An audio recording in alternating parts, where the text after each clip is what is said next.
Oke, bismillahirrahmanirrahim. Assalamualaikum teman-teman semua. Ketemu lagi dengan Mas CM. Mohon maaf agak lama tidak upload video ya. Jadi selama 1 bulan puasa kemarin kita tidak upload video sama sekali. Mohon maaf karena kesibukan dan aktivitas yang lain.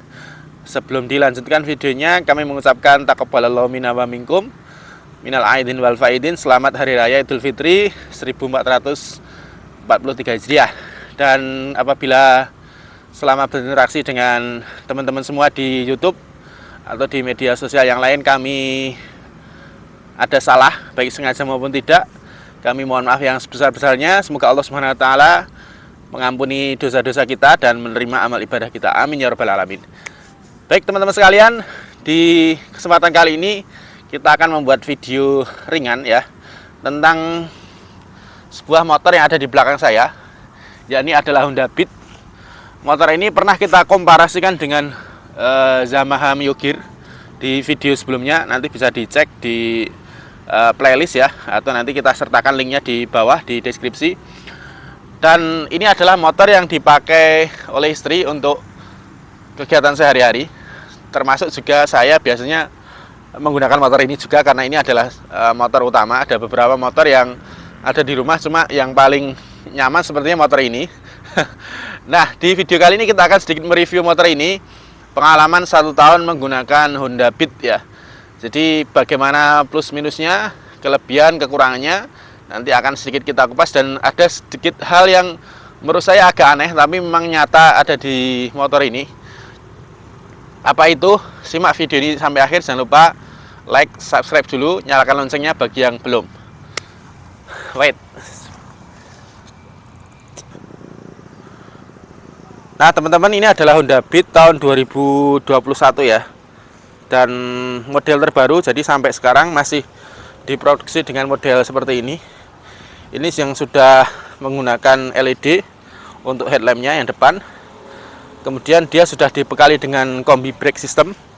Jadi sekali rem tangan kanan, otomatis yang belakang juga ngerem.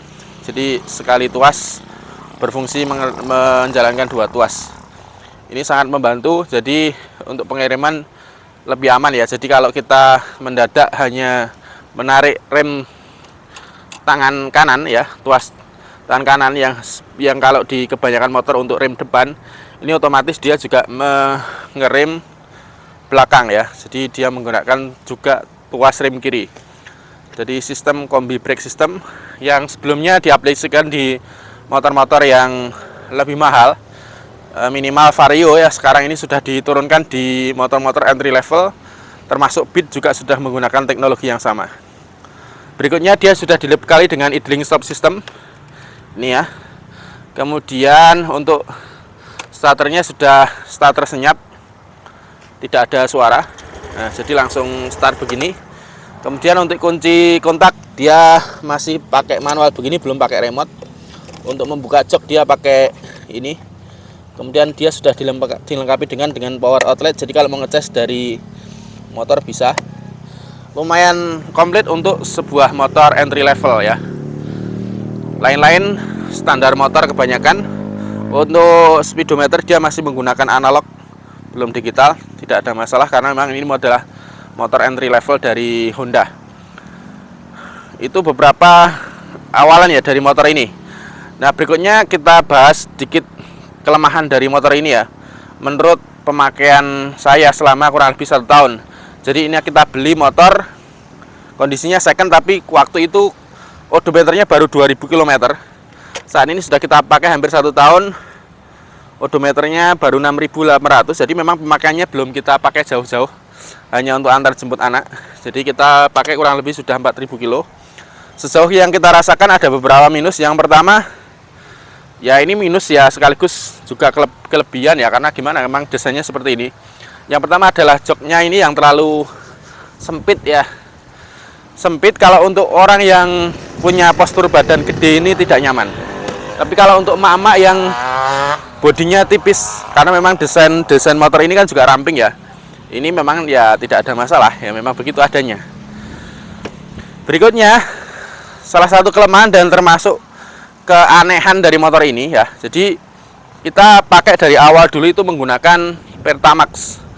Kemudian ada gejala yang kita rasakan betul sangat mengganggu, yaitu apa namanya, ini ya.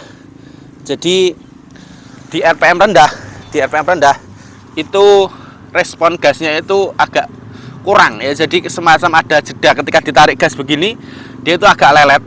Kemudian di bagian strength ini ada gejala getar-getar yang lumayan mengganggu.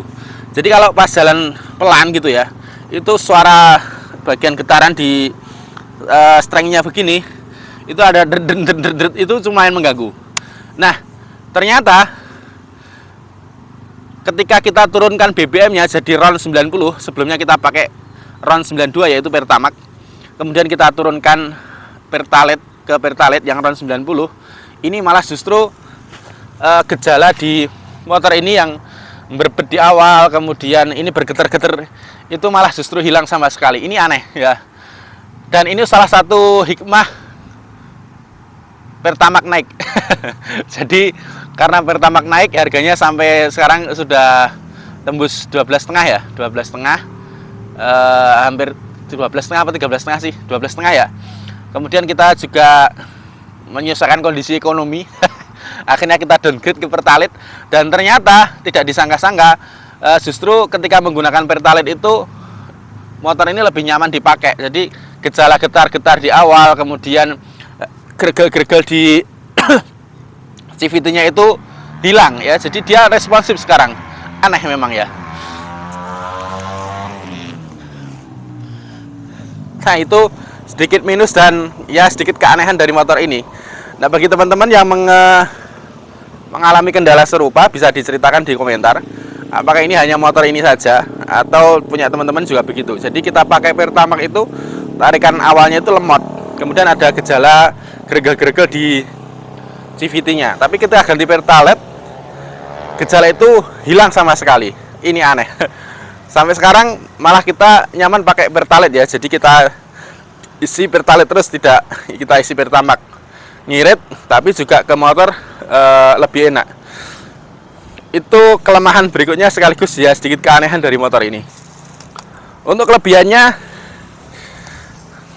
ya motor ini adalah salah satu motor terlaris, motor sejuta umat, yang banyak sekali dijumpai di pasar-pasar, di jalanan, dimanapun, di perkotaan, di pedesaan, di perkantoran, pasti ada motor Beat. Itu salah satu kelebihannya. Jadi otomatis dengan begitu, ya memang ini adalah salah satu motor dengan purna jual terbaik. Harga bekasnya itu tidak begitu jauh dari harga barunya, dan turunnya itu pelan banget, stabil gitu ya. Dan otomatis semua harga spare part dan lain sebagainya, ya namanya ini motor sejuta umat, jadi partnya pasti mudah didapat dimanapun. Itu salah satu kelebihan dari motor ini. Ya kelemahannya, dengan menggunakan motor ini Anda tidak akan merasa spesial sama sekali, karena ya tidak ada koncon, terlalu banyak koncone ya. Jadi tidak ada keistimewaan menggunakan motor ini. Yang berikutnya kelebihannya adalah wirid ya. Tidak bisa dipungkiri, Matic Beat ini adalah salah satu Matic teririt yang pernah ada di bumi. Yang pernah ada di bumi. Ya mau gimana lagi, karena memang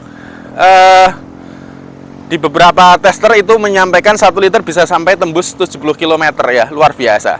Cuma nek saya menyaksikan angka sekian, kalau yang ngetes saya kemungkinan paling dapat 55 km per liter itu sudah, bagi saya sudah sangat baik. Karena motor-motor Matic yang lain rata-rata hanya bisa 45 sampai 50. Tapi kalau motor ini saya yakin dia bisa 55 sampai 60 km per liter. Untuk tester ya seberat saya ya 100 kilo. Salah satu kuncinya adalah kenapa bisa irit begitu. Ini indikator eco ini hanya membantu saja. Tapi salah satu yang membuat motor ini irit adalah dengan bukaan gas yang sedikit saja ya. Motor ini bisa melaju lumayan kencang ya. Jadi kita tidak perlu betot gas dalam-dalam. Misalkan sekian ya. Tidak perlu betot gas dalam-dalam, motor ini sudah bisa melaju dengan kencang. Bahkan di speed 80 km per jam, itu indikator eco ini masih nyala. Dan ini tidak saya jumpai di Matic rivalnya ya, saya sebut merek ya, Mio. Kemarin saya menggunakan Mio Gear yang ada indikator eco-nya juga. Itu dia eco itu hanya bisa bertahan di speed 60 km per jam. Sementara di atasnya pasti indikator eco-nya mati. Nah, berarti dia perlu bukaan gas lebih dalam dibanding Beat ini. Sementara Beat ini kita hanya perlu buka gas sedikit aja. Kemudian motor ini sudah bisa melaju kencang. Jadi memang pengaturan apa ya? RPM-nya itu pas. Jadi mesin itu tidak perlu membuang tenaga berlebihan untuk melaju dengan kencang ya. Jadi itu salah satu rahasia iritnya. Selain memang bodi motor ini yang kecil, jadi otomatis hambatan anginnya ringan. Kemudian juga ramping ya, ringan. Kemudian cc-nya juga hanya 110 cc. Itu salah satu rahasia motor ini irit. Dan sampai sekarang memang belum ada lawan dari motor ini ya untuk masalah keiritan. Walaupun memang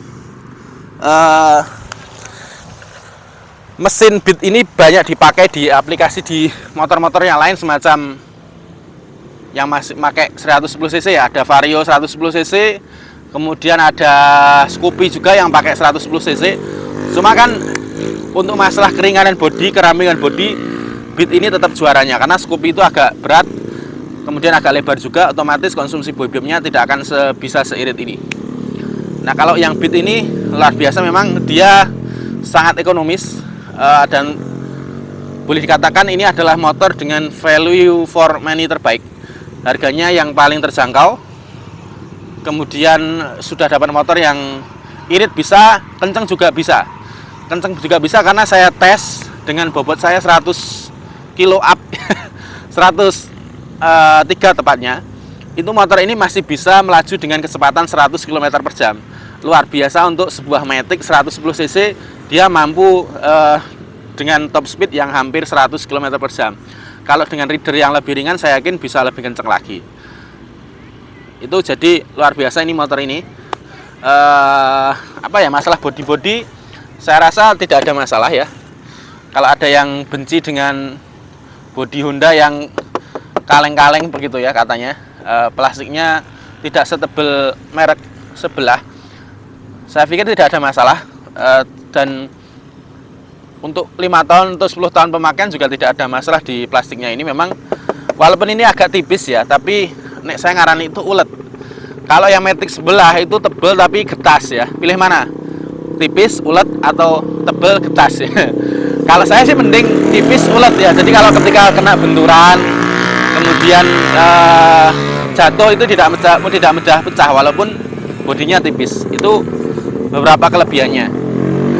Dan untuk masalah velg ini modelnya juga sudah keren. Modelnya hampir sama dengan Matic yang strata di atasnya, semacam Vario dan lain sebagainya. Jadi ini sudah ya sebanding lah, walaupun ukuran bannya tidak segede Matic bongsor yang levelnya di atasnya. Itu barangkali teman-teman sekalian sedikit mengulas ya dari Honda Beat ini. Jadi sekali lagi boleh dikatakan ini adalah motor dengan value for money terbaik. Kencangnya dapat, iritnya dapat, nyamannya juga dapat, skoknya juga enak. Hanya mungkin kekurangannya ya tadi joknya agak tipis. Jadi agak sakit kalau yang naiki saya yang bodinya gede itu, nyamannya kan joknya agak lebar. Kemudian untuk masalah bagasi dan lain sebagainya tidak ada masalah. Fiturnya juga sudah lumayan komplit untuk motor dengan entry level yang harganya paling murah ya dari Honda ya. Tapi ini adalah motor dengan penjualan yang terbaik, terbanyak ya. Spare-nya juga melimpah. Harga penjualnya juga tidak ada masalah. Kalau ada kelemahan-kelemahan ya wajar. Menurut saya masih lebih mending kelemahan ini dibanding kelemahan Matic sebelah. Makanya ya dulu saya termasuk fans berat Matic sebelah. Tapi karena melihat perkembangan ya, Honda sudah banyak melakukan perbaikan-perbaikan, dan memang salah satu rahasia kenapa Honda penjualannya saat ini tidak terkejar Matic lawan ya karena itu, iritnya dapat, nyamannya dapat. Matic sebelah mungkin hanya ngejar kencengnya tok, tapi tidak memperhatikan kenyamanan, kemudian keiritan dan lain sebagainya. Itu saja, nanti saya dikira fans boy Honda. Memang iya sih, karena saya sekarang pakai Honda. Yamaha-nya tak jual semua. Ada satu sih di rumah tapi dagangan. Oke teman-teman sekalian, itu sedikit review dari kami tentang Honda Beat. Bagi teman-teman yang punya open setipe yaitu Honda Beat di rumah, bisa oret-oret di komentar dan sudah berapa lama pakai. Kita baru kurang lebih 1 tahun pemakaian, dan selama 1 tahun ini tidak ada kendala sama sekali. Sebelumnya kita juga sudah pernah pelihara Matic Honda juga, jadi tidak ada masalah sejauh ini. Terima kasih sudah menyimak, sampai ketemu di video berikutnya. Sekali lagi oret-oret di komentar ya, pengalaman atau masukan, saran dan lain sebagainya. Terima kasih, wassalamualaikum.